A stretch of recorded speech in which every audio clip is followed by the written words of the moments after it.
हमारे YouTube channel पर आपका स्वागत है बच्चों। देखिए, पिछली क्लास में sexual reproduction in flooring plants का अपन ने 14वां पार्ट किया था। आज करेंगे पार्ट 15। जहां पर स्क्रीन पर आपको मोबाइल नंबर दिखाई दे रहे हैं, ये मेरे ही है। कोई दिक्कत हो तो आप कॉल कर पूछ सकते हो। देखिए, एक बात और कि आपको ये लग रहा है कि अभी तो जैसे कोविड-19 का माहौल है और प्रक्रिया सारी स्लो चल रही है, जो एग्जाम है या जो आने वाला सेशन है वो भी ऐसे स्लो ही चलेगा।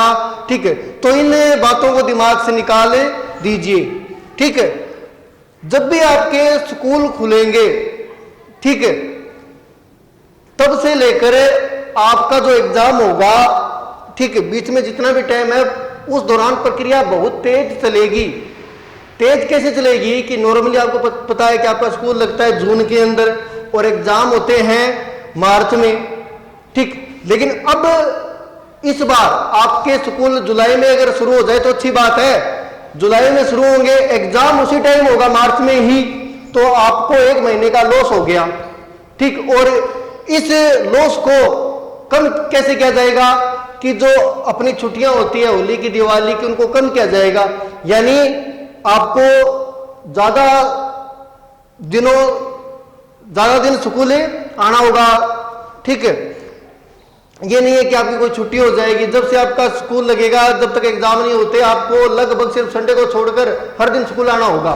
ठीक है, और आप पर प्रेशर भी बढ़ेगा। सिलेबस फास्ट करवाएंगे क्योंकि 1 महीना खराब हो जाएगा इस कोविड-19 के कारण। तो आपको अभी YouTube पर मौका मिल रहा है पढ़ने का। ठीक है, तो आप कोशिश कीजिए कि इस 1-1.5 महीने में अपने कम से कम 2 चैप्टर अच्छे से कर ले। ठीक है, ताकि आगे जाकर आपको दिक्कत ना आए। तो अपने बात करेंगे पार्ट 15वें की, और अपनों ने किया था मादा युग्मकोद्भिद का परिवर्धन। मादा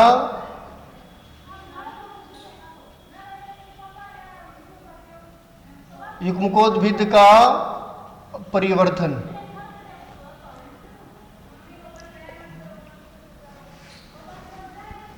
और मैंने आपको बताया था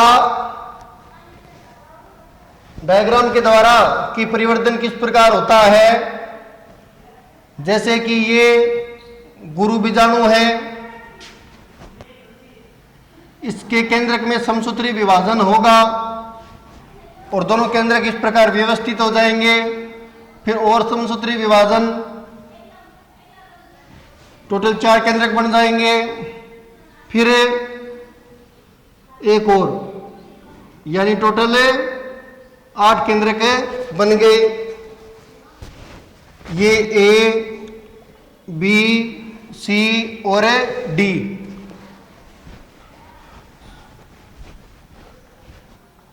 ये बना रहा हूं मैं ई।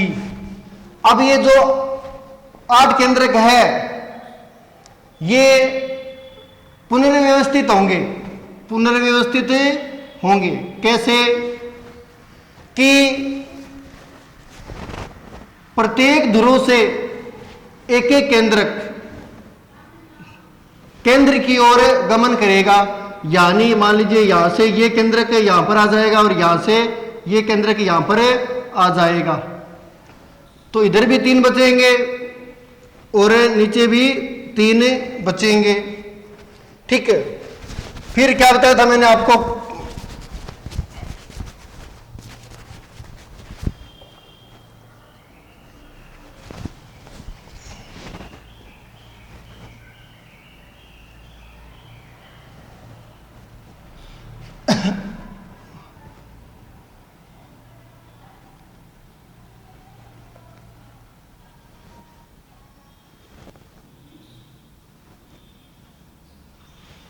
अब देखिए केंद्रों के मध्य भित्ति का निर्माण होगा, जिससे निभागीय सिरे की ओर 3 कोशिकाएं बनेगी। ये निभागीय सिरा अपना,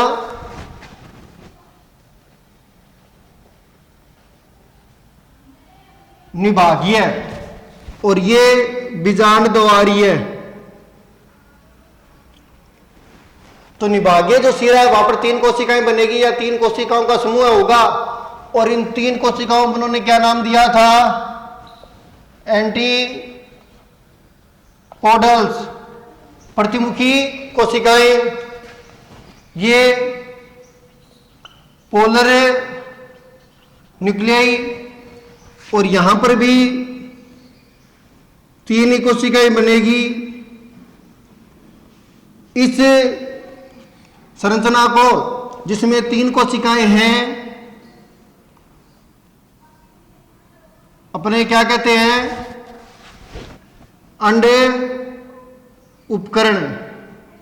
अंडे उपकरण यानी बीजांड द्वारीय सिरे पर 3 कोशिकाओं का जो समूह है ना, उसको कहते हैं अंडे उपकरण, एग एपैरेटस। ठीक है। और ये कौन है भी? ये किसकी स्ट्रक्चर होगी? ये जो अपनों ने बनाई है एफ, ये है परिपक्व मादा युग्मकोद्भिद। परिपक्व मादा युग्मकोद्भिद यानी मैच्योर फीमेल गैमेटोफाइट। ठीक। एक नाम और भी है भ्रूण कोष। भ्रूण कोष। तो ये परिपक्व मादा युग्मकोद्भिद या भ्रूण कोष है। ठीक है। और परिवर्तन अपनों ने देख लिया कि किस प्रकार इसका निर्माण हुआ है, यानी परिपक्व मादा युग्मकोद्भिद का निर्माण हुआ है। अब अपने करेंगे भ्रूण कोष या मादा युग्मकोद्भिद की संरचना, परिपक्व मादा युग्मकोद्भिद की संरचना। देखिए किस प्रकार संरचना होती है इसकी।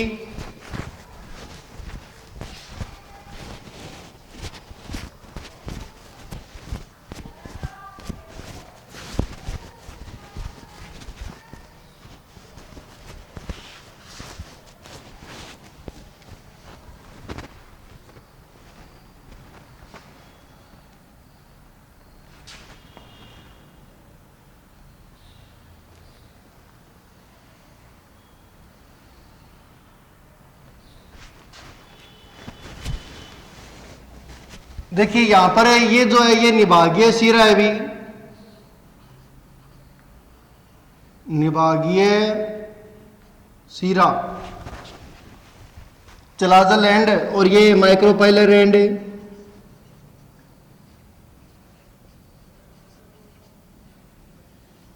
बीजांड द्वारीय सिरा। ठीक। निभागीय जो सिरा है यहां पर मैंने आपको 3 कोशिकाएं बताई थी भी कि निभागीय सिरे पर 3 कोशिकाएं मिलेगी, और इन कोशिकाओं को अपने क्या कहते हैं? प्रतिमुखी कोशिकाएं। इंग्लिश में कहते हैं एंटीपोडल्स। एंटीपोडल्स। बीजांड द्वारीय सिरे पर या बीजांड द्वारीय सिरे की तरफ मिलेगा अंडे उपकरण। क्या मिलेगा भी? अंडे उपकरण। ये रहा अंडे उपकरण। ठीक है।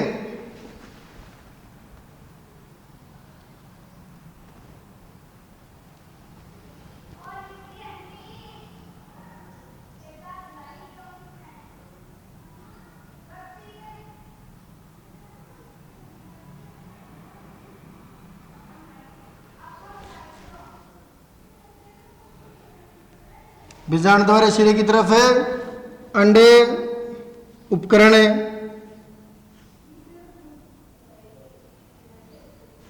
ठीक है। और सेंटर में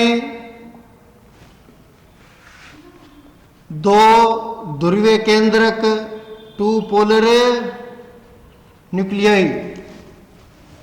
तो ये जो डायग्राम आप देख रहे हो ये किसका है? अभी परिपक्व मादा युग्मकोद्भिद का या भ्रूण कोश का। भ्रूण कोश को इंग्लिश में क्या कहेंगे?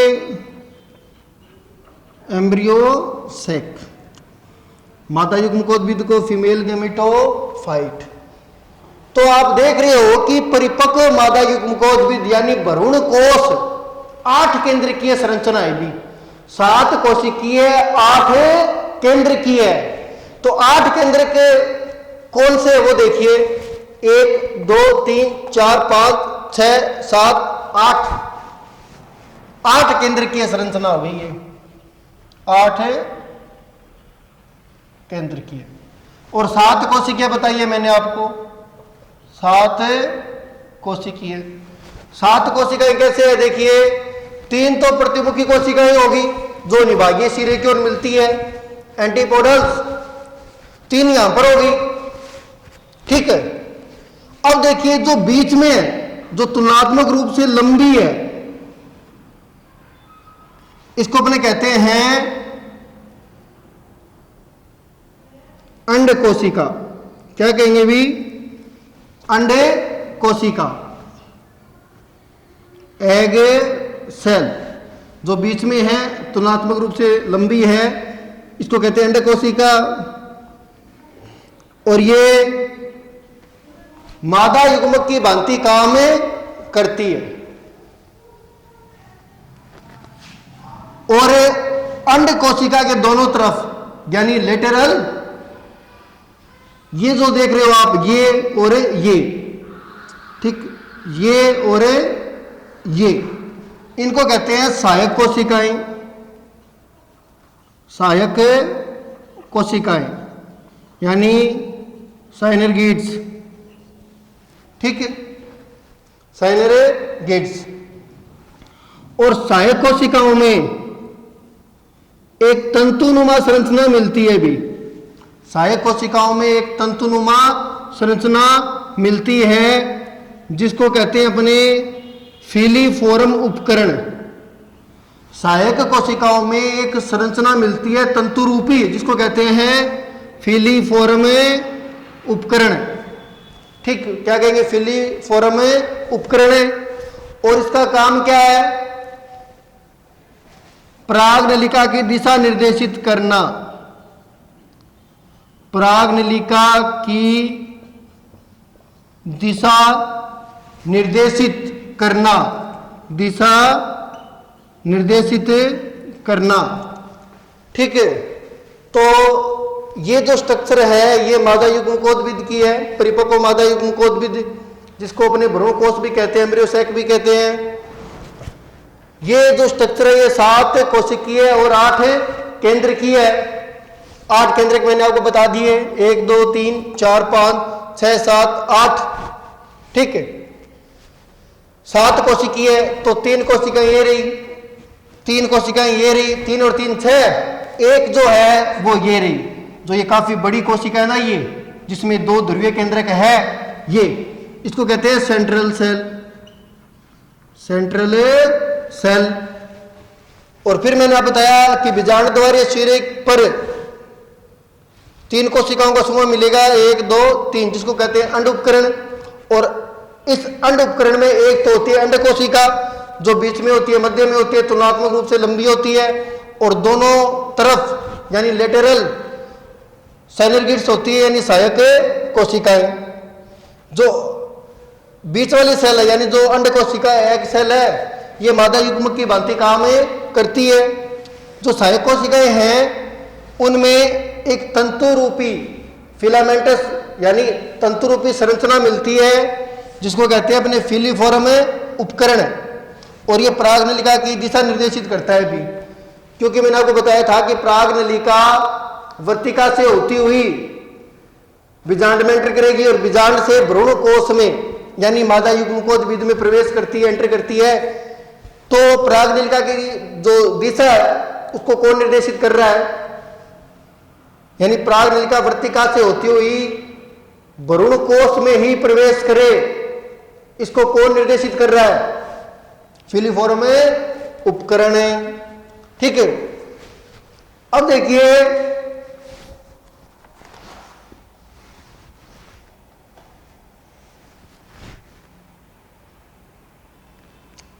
अपने बात करते हैं इस स्ट्रक्चर के बारे में। ठीक, तो मैंने आपको बताया है कि ये जो स्ट्रक्चर आप देख रहे हो ये अंडाकार बहुकोशिकीय संरचना है भी। ठीक है, तो अपना टॉपिक क्या है? भ्रूण कोश की संरचना। डायग्राम मैंने बना ही दिया, थोड़ा बता भी दिया, थोड़ा और देख लेते हैं। भ्रूण कोश की संरचना या मादा युग्मकोश विधि की संरचना, और आपको दिखाई दे रही है कि ये जो संरचना है ये अंडाकार है और बहुकोशिकीय है। क्योंकि कितनी कोशिकाएं हैं? 7 बताइए मैंने आपको, तो बहुकोशिकीय है। ठीक है, और ये जो स्ट्रक्चर है यानी जो भ्रूण कोश है उसको कौन घेरे रहता है? बीजांड काय, या आप ये भी कह सकते हो कि भ्रूण कोश बीजांड काय में धंसा होता है। अब देखिए भ्रूण कोश एक पतली पेक्टोसेलुलोज की झिल्ली से ढका होता है भी। जो भ्रूण कोश है वो एक पतली पेक्टोसेलुलोज की झिल्ली से ढका होता है। तो ये जो आप झिल्ली देख रहे हो ना इसके चारों ओर, ये किसकी बनी है? पेक्टोसेलुलोज की, पेक्टोसेलुलोज। ठीक है, अब देखिए इसके अंदर सामान्यतः 7 कोशिकाएं पाई जाती है, ये मैंने आपको बता ही दिया। ठीक है, और 3 कोशिकाएं निभाग की तरफ, 3 कोशिकाएं बीजांड द्वार की तरफ, वो भी मैंने आपको बता दिया। अब अपने बात करेंगे अंड उपकरण के बारे में। अंड उपकरण के बारे में, और अंड उपकरण में कितनी कोशिकाएं मिलती है? 3। उनके नाम क्या है? एक तो मिलेगी एग सेल और 2 मिलेगी साइनर गिड्स यानी सहायक कोशिकाएं। पहचानेंगे कैसे कि अंड कोशिका कौन सी है? अंड कोशिका बीच में होगी, लंबी होगी। ठीक है, और जो सहायक कोशिकाएं हैं वो पार्श्व स्थिति में होंगी। अब देखिए तंतु जो रूपी उपकरण है या जो फिलीफॉर्म उपकरण है वो किस में मिलता है? सहायक कोशिकाओं में। ये बात हो गई। ठीक है, अब देखिए जो प्रतिमुखी कोशिकाएं हैं वो भी मैंने आपको बता दी कि ये 3 होती हैं। ठीक है, और जो प्रतिमुखी कोशिकाएं हैं ना इन तीनों का साइज और शेप अलग अलग है भी। आपको 3 कोशिकाएं दिखाई दे रही है, 1 2 3, तीनों सेम नहीं है। ठीक है, इसकी शेप और साइज अलग है, इसकी अलग है, इसकी अलग है। तो जो प्रतिमुखी कोशिकाएं 3 हैं और तीनों ही आकारिकी में क्या होती है? भिन्नता लिए हुए होती है। देखिए जो प्रतिमुखी कोशिकाएं हैं ये भ्रूण कोश को पोषण देने का काम करती है भी। जो प्रतिमुखी कोशिकाएं हैं ये भ्रूण कोश को,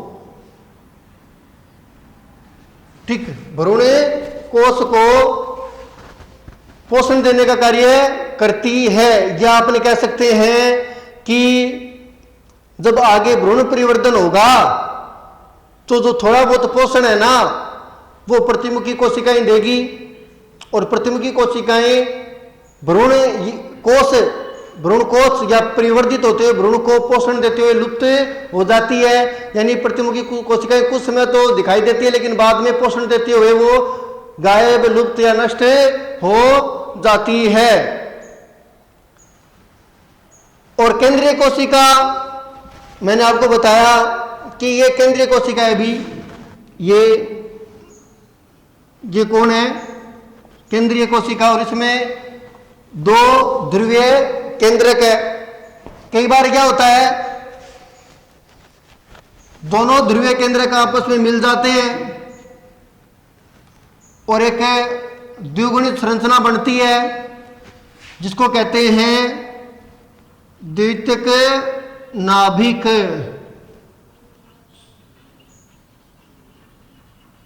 सेकेंडरी न्यूक्लियस। ठीक है, कई बार क्या होता है कि दोनों ध्रुवीय केंद्रक आपस में मिल जाएंगे और एक द्विगुणी संरचना बनेगी जिसको कहते हैं द्वितीयक नाभिक या सेकेंडरी न्यूक्लियस। ठीक है,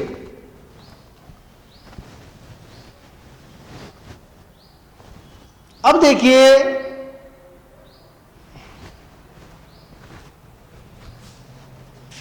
ये जो सेंट्रल सेल है, अब सेंट्रल सेल में क्या हो सकता है, या तो दो ध्रुवीय केंद्रक हो सकते हैं या एक सेकेंडरी न्यूक्लियस हो सकता है, द्वितीयक नाभिक। ठीक, कुछ भी हो सकता है, या तो दोनों ध्रुवीय केंद्रक आपको दिखाई दे जाएंगे या हो सकता है दोनों ध्रुवीय केंद्रक आपस में मिल गए हो और सेकेंडरी न्यूक्लियस बन गया जो कि द्विगुणित होता है। ये जो सेंट्रल सेल है ना, निषेचन के बाद में प्राथमिक भ्रूणपोष कोशिका में परिवर्तित हो जाती है। अभी प्राथमिक भ्रूणपोष, देखना यहां पर एक आपको कई बार कंफ्यूजन हो जाता है सुनने में, ये भ्रूणपोष है पै पतंग वाला, और यहां पर ये जो स्ट्रक्चर है ये भ्रूणकोश कै कबूतर वाला, ये भी आपको ध्यान रखना है। प्राथमिक भ्रूणपोष कोशिका, भ्रूणपोष को इंग्लिश में कहते हैं एंडोस्पर्म। यानी जो सेंट्रल सेल है वो निषेचन के बाद में प्राथमिक भ्रूणपोष कोशिका में परिवर्तित हो जाती है जिसको कहते हैं अपने इंग्लिश में एंडोस्पर्म। और प्राथमिक भ्रूणपोष कोशिका में बारी बारी समसूत्री विभाजन होता है और बनता है बहुकोशिकीय भ्रूणपोष। अब नाम से ही पता चल रहा है कि इसका काम क्या होगा, परिवर्तित होते हुए भ्रूण को पोषण प्रदान करना। और एक बात और जो इंपॉर्टेंट है, कई बार आई हुई भी है कि जो भ्रूणपोष है ना वो त्रिगुणित होता है। त्रिगुणित कैसे होगा, दो केंद्रक तो ऑलरेडी थे और एक नरयुग्मक हो जाएगा, यानी सेंट्रल सेल में दो तो थे ही। ठीक है, दो ध्रुवीय केंद्रक तो थे ही। ठीक, अब एक नरयुग्मक है वो भी मिल जाएगा तो त्रिगुणित भ्रूणपोष बनेगा। बाकी करते हैं कल।